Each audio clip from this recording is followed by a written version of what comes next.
Good afternoon and welcome to my video. Today we're going to read chapter 10, second Esdras. We're going to move right into it. First, Bakatah Yahweh, Bakatah Yahweh Shai, Bakatah Yahweh, Bakatah Yahweh Shai, Kol Halol Yahweh Ba'Shem Yahweh Shai, Wahab Kwak Kodash. All praise, honor, glory, and power to Yahweh, the God of Abraham, Isaac, and Jacob, Ba'Shem Yahweh Shai, our Lord and Savior. Honors and respect to the elders, apostles, prophets, and teachers of Great Millstone, which is taught and is still teaching this truth. Great respect to the fellow believers, Yakim and Akwath, and the remnant of Israel, which includes 144,000, and a 1/3 mixed multitude promised mercy and salvation from our Lord. Yeah. So I'm going to jump right into it because I was really anticipating starting reading this part of second Esdras. Okay, second Esdras, chapter 10, verse 1. And so came pass that when my son was entered into his wedding chamber, he fell down and died. Then we all overthrew the lights, and all my neighbors rose up to confront me. So I took my rest until the second day at night, and it came to pass when they had all left off to comfort me to the end I might be quiet. Then rose I up by night and fled, and came thither into this field, as thou seest. And I do now propose not to return into the city, but here to stay, and neither to eat nor drink, but continually mourn and to fast until I die. Then left I the meditations wherein I was, and spake to her in anger, saying, Thou foolish woman, above all other, seest thou not our mourning, and what happened to us all? How that Zion, our mother, is full of all heaviness, and much humbled, mourning very sore. And now, seeing we all mourn and are sad, for we are all in heaviness, art thou grieved for one son? For ask the earth, and she shall tell thee, and that is she which ought to mourn for the fall of so many that grow upon her. For out of her came all at the first, and out of her shall all others come. And behold, they walk almost all into destruction, and a multitude of them is utterly rooted out. Who then should make more mourning than she that hath lost so great a multitude, and not thou, which art sorry, but for one? If thou sayest unto me, my lamentation is not like the earth, because I have lost the fruit of my womb, which I brought forth with pains and bare with sorrows. But the earth not so, but the multitude present in it, according to the course of the earth, is gone, as it came. Then said I unto thee, like as thou hast brought forth with labor, even so the earth also hath given her fruit, namely man, ever since the beginning unto him that made her. Now therefore keep thy sorrow to thyself, and bear with a good courage that which hath befallen thee. For if thou shalt acknowledge the determination of the Most High to be just, thou shalt both receive thy son in time, and shall be commended among women. Go thy way then into the city to thine husband. And she said unto me, That will I not do. I will not go into the city, but here I will die. So I proceeded to speak further unto her and said, Do not so, but be consoled by me. For how many are the adversities of Zion? Be confronted in regard to the sorrow of Jerusalem. For if thou seest that our sanctuary is laid waste, our altar broken down, our temple destroyed, our psalter is laid on the ground, our song is put to silence, our rejoicing is at an end, The light of our candlestick is put out. The ark of our covenant is spoiled. Our holy things are defiled, and the name that is called upon us is almost profane. Our children are put to shame. Our priests are burnt. Our Levites are gone into captivity. Our virgins are defiled. Our wives ravished. Our righteous men carried away. Our little ones destroyed. Our young men are brought in bondage, and our strong men are become weak. But which is the greatest of all? The seal of Zion hath now lost her honor, for she is delivered unto the hands of them that hate us. And therefore shake off thy great heaviness, and put away the multitude of sorrows, that the mighty way be merciful unto thee again. The mighty may be merciful unto thee again, and the higher shall give thee rest and ease from thy labor. And to pass, while I was talking with her, behold, her face up upon a sudden shine exceedingly, and her countenance glistered, so that I was afraid of her, and mused what it meant, what it might be. And behold, suddenly she made a great cry, very fearful, so that the earth shook at the noise of the woman.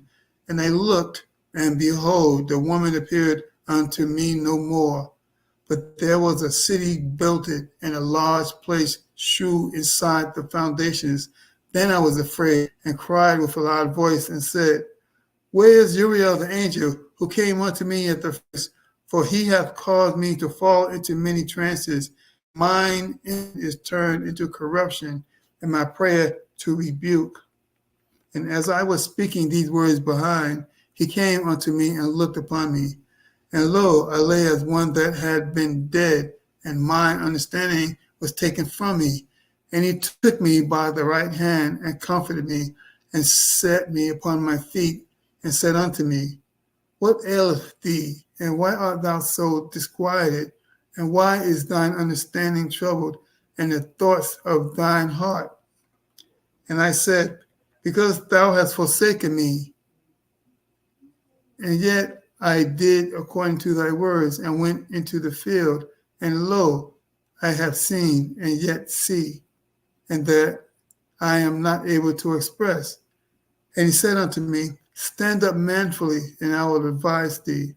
Then said I, Speak on, my Lord, and me, only forsake not, lest I die frustrated of my hope. For I have seen that I know not, and hear that I do not know, or is my senses deceived, or my soul in a dream. Now therefore I beseech thee that thou wilt show thy servant of this vision. He answered me then and said, Hear me, and I shall inform thee, and tell thee what thou art afraid, for the highest will reveal many secret things unto thee. He hath seen that thy way is right, for that thou sorrowest continually for thy people, and maketh great lamentation for Zion. This therefore is the meaning of the vision which thou lately sawest. Then sawest a woman mourning, and thou beganest to comfort her. But now seest thou the likeness of the woman no more, but there appeared unto thee a city builded. And whereas she told thee of the death of her son, that is the solution. This woman whom thou sawest is Zion, and whereas she said unto thee, even she whom thou seest as a city builded. Whereas I said, she said unto me that she had been 30 years barren. These are the 30 years wherein there was no offering made in her. But after 30 years, Solomon built the city and offered offerings, and then bare the barrens of a son. And whereas she told thee that she nourished him with labor, that was the dwelling in Jerusalem. But whereas she said unto thee that my son cometh into his marriage chamber, happened to have a fail and died. This was the destruction that came to Jerusalem. And behold, thou sawest her likeness, because she mourned for a son, thou beganest to confront her. And of these things which have chanced, these are to be opened unto thee. For now the Most High seeth that thou art grieved unfeignedly and suffereth from the whole earth for her. So hath he showed thee the brightness of glory and the comeliness of her beauty. And therefore I bade thee remain in the field where no house was built. For I know that the highest would shew this unto thee. Therefore I command thee to go into the field where no foundation of any building was. For in the place wherein the highest beginneth to show his city, there came no man's building to be able to stand. And therefore fear not, let not thine heart be affrighted, but go thy way and see the beauty and greatness of the building, as much as thine eyes be able to see. And then shalt thou bear as much as thine ears may comprehend. For thou art blessed above many other, and art called with the highest, and so are but few. But tomorrow at night thou shalt remain here, and so shall the highest show thee visions of the high things, which the Most High will do unto them that dwell upon the earth in the last days. So I slept that night, and another, like as he commanded me. All right, let's go right to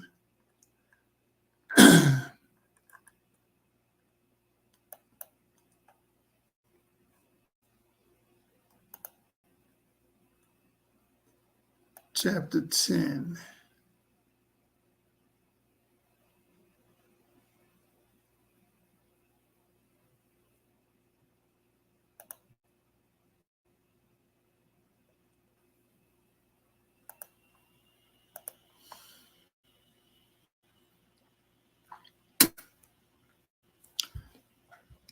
Second Esdras chapter 10, verse 1. On the wedding night, when my son entered the bedroom, he dropped dead. So we put out the wedding lamps, and all my neighbors came to comfort me. I remained in control of myself until the evening of the second day. When they all left, that night I got up and came out of this field. As you see, I have decided never to return to that town. I'm going to stay here in constant mourning, neither eating nor drinking anything until I do, until I die. When she told me this, I put aside my own thought and spoke sharply to her. You are the foolish woman. You are the most foolish woman I ever met. Don't you see what our people are suffering? Don't you know all that has happened to us? Jerusalem, the mother of all of us, is overcome with grief and shame. You ought to be mourning for her and sharing the grief and sorrow of all of us. But you are mourning for that one son of yours. Ask the earth, let her tell you that he is the one who ought to be mourning for the vast multitude of people that she hath brought to birth. All of us who are living came originally from her, and there are more to come. Almost all of us go straight to destruction. The vast multitude of earth's children are lost. So who has more right to mourn, you for your one son, or the earth which has lost so many?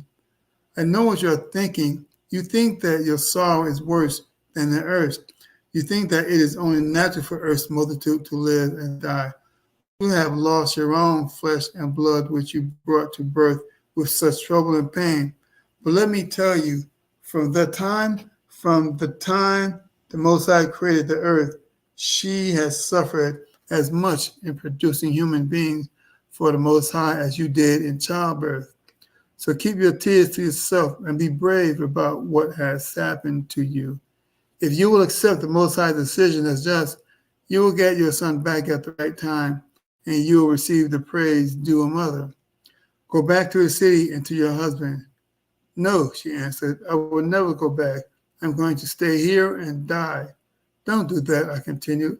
Consider the misfortunes and sorrows of Jerusalem, and you won't feel so sorry for yourself. You can see that our place of worship is in ruins. Our altars have been torn down. Our temples have been destroyed. Our musical instruments lay quiet. Our hymns have been silenced. Our joy has ended. The light of the sacred lamp has been put out. Our covenant box has been carried off. Our sacred utensils have been desecrated. The name of our power has been profaned, and leaders have been dishonored. Our priests have been burnt to death. Our Levites have been taken captive, and virgins have been raped. Our wives have been violated. Our devoted men have been carried off. Our children have been abandoned. Our young people have been made slaves, and our strong soldiers have been made helpless. First of all, Jerusalem, once marked as the Most High's own city, has lost its glory and has been handed over to our enemies. So put aside all of your sorrow and grief. May the Most High, God the Most High, the Almighty, be merciful to you and give you peace. May it give you rest from your troubles. While I was speaking to the woman, her face suddenly began to shine with a light that flashed like lightning. I was afraid to stand near her and wondered what all this meant. Suddenly, she let out a loud and terrifying cry that shook the earth. When I stood up, I could no longer see the woman, but there was a city built on huge foundations. I was afraid and shouted, "Where's the angel, Uriel, who came to me earlier? It is his fault that I'm so confused. My prayer is useless and have nothing to hope for but death." I was still speaking when the angel Uriel appeared again. He saw me lying there unconscious like a corpse, so he took hold of my right hand, gave me strength, and stood me on my feet. Then he asked, "What's the matter? Why are you so disturbed and confused?" I answered, "You abandoned me completely. I did as you told me and came out to this field, but I cannot explain what I am seeing." "Stand up straight," he answered. "I will explain it to you." "Sir," I answered, "please explain to me. I will die in my frustration if you leave me."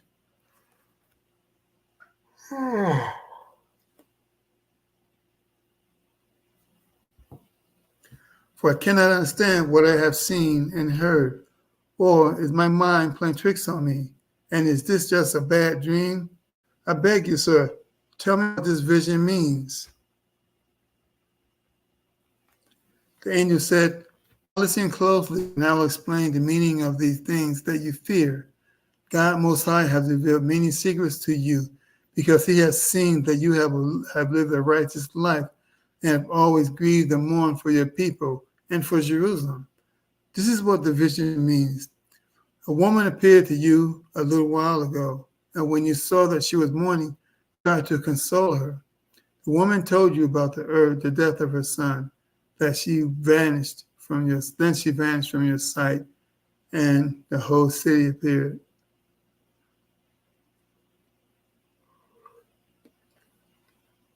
This is the meaning.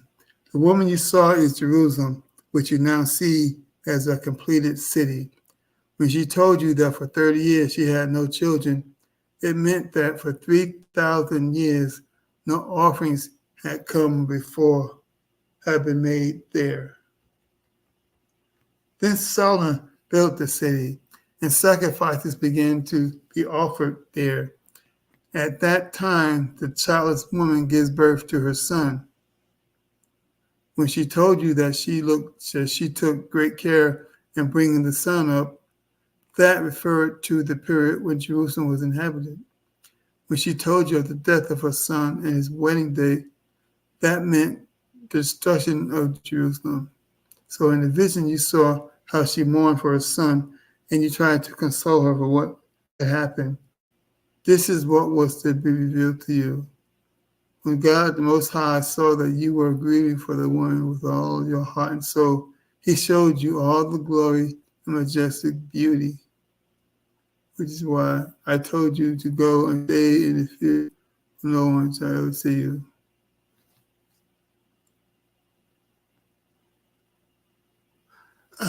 This is why I told you to go and stay in the field where no one had ever lived.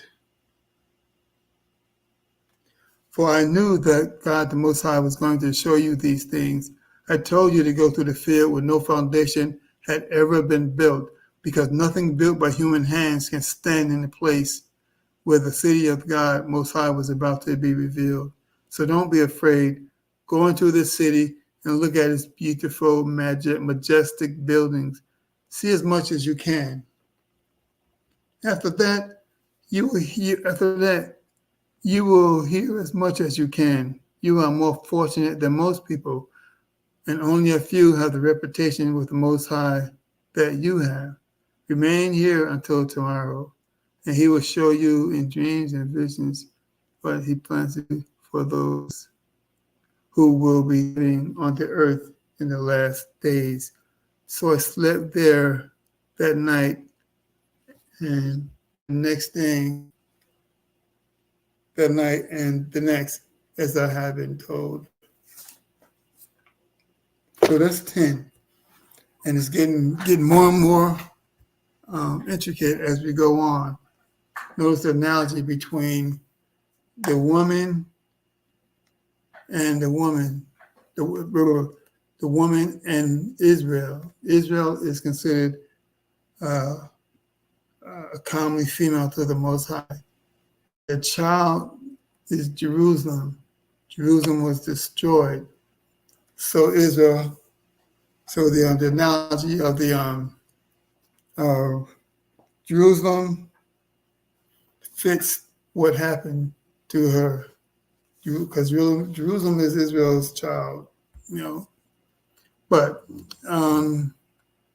so I hope you reach some edification, some enjoyment from that. Next is going to be chapter 11, and I'm going to do each chapter one at a time, just in case you want to go back and reread or re-enjoy the chapter. So disclosure is, some of you may or may not be aware that a war in Israel has heated up in the Middle East between Israel and the Palestinians, the Hezbollah, I believe. And the Hezbollah, I think I'm chopping it up, but they're calling it a holy war. And so we should know that what's going to happen is going to be the beginning of the World War III. You know, I mean, we know that America has already stepped up to defend Israelis, of course, because those Gentiles are Romans / they're the same people. They're the Edomites.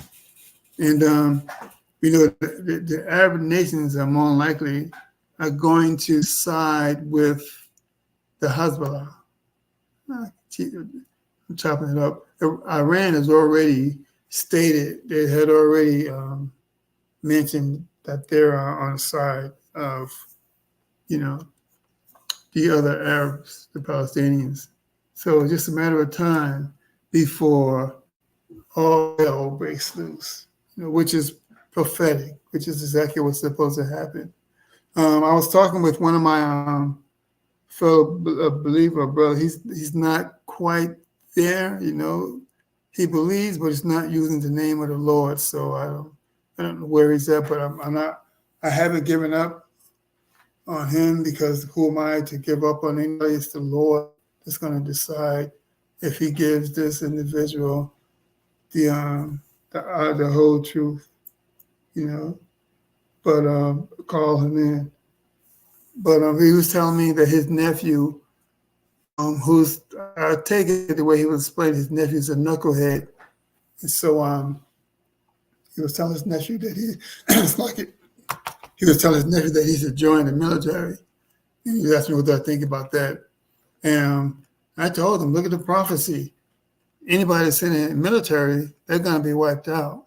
The military is going to be destroyed. The Lord is going to, because the military, all the militaries of the earth are going to go to Jehoshaphat and fight the Lord, as predicted, as predetermined, as prophetic. The prophecies dictate.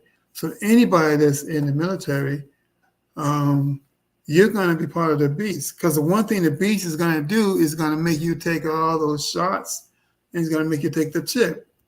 Period. You're already part of. You're already done after that. So, I was advising him. I wouldn't tell him to join the military.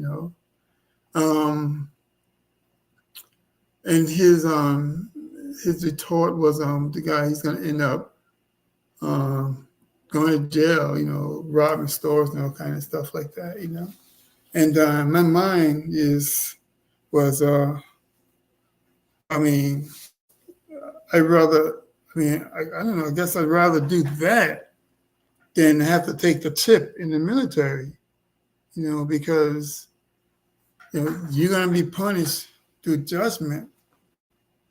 If you take the chip, you're going to be punished, and you're not going to have any chance of redemption. So I left it to him, But I could see that he was thinking of the flesh, because he wanted because see we were both in the military, and back in the old days of hope, because I've been retired since 2003.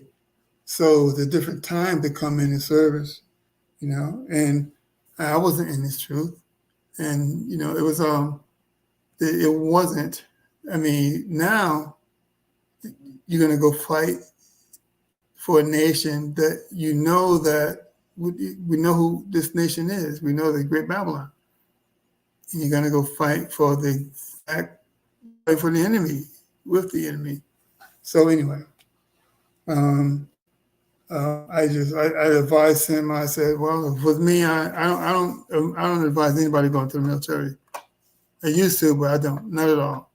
Incompetency, the fact that the beast is going to get a hold of you. You're going to be fighting for the beast, and the Lord's going to destroy the beast. No, I do not condone it. Okay? So the upcoming prophecies, they're rearing their head up around the corner. World War III is close. This right here could be the I want to say the real start, because we know that it's going to be the little ones that draw out the crowd, which is Israel, because the U.S. has already said that they're going to get involved. So we know that U.S. is going to be right behind them. And then we know that the enemies of the U.S. is going to take the opportunity to side with the U.S. enemy. So World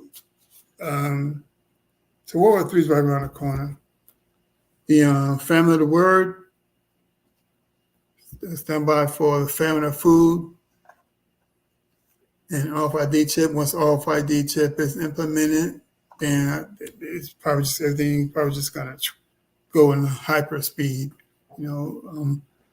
Michael is going to stand up, for his people, and the elect's going to save, and that's what we all hope for. Go ahead, escalate. Come on, get us out of here, because this world is destroyed. This world is done. So, I'm going to rant and rave too much. I'm going to close out here. Barakatah Yahweh, Barakatah Yahweh Shai, Kwame Yasserah, and Abba. Until next time, Shalom.